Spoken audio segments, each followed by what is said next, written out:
Business ஃபோரம்ல இருக்கோமா, அந்த ஃபோரம்ல மக்கள் என்ன ஷேர் பண்ணிருக்காங்க, நம்ம பிசினஸோட லெவல் இப்ப எப்படி இருக்கு தெரிஞ்சுக்கலாம்.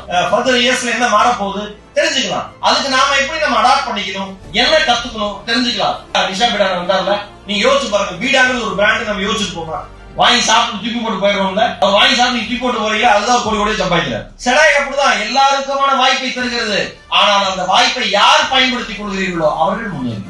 திருநெல்வேலியில டாக் ஆஃப் த டவுன் அப்படின்னா செடாய் தான். பேக் என்ட்ரி டீம், அதாவது வடிவேல் சார் சொல்லுவாங்கல்ல, இவங்க எல்லாம் ரூம் போட்டு யோசிப்பாங்களோ அப்படின்ட்டு. அந்த மாதிரி உங்களுக்கு ஒவ்வொரு இயர்ல உள்ள பிளான்ஸ், மாசம், புரோட்டோகால் பக்காவா ரெடி பண்ணக்கு ஒரு ப்ரொஃபஸரே வச்சிருக்காங்க. வாழு, பிறரை வாழ வைத்து வாழு, இதுதான் செடாயோட குறிக்கோள். ஒவ்வொரு போரமும் வெளிநாட்டுல இருந்து பெயர் வாங்கிட்டு இருந்தது. ஆனா அதை முடிச்சு இன்னைக்கு தமிழ்நாட்டுல மதுரையில இருந்து ஆரம்பிச்சு இன்டர்நேஷனல் லெவல்ல மாற போகுது.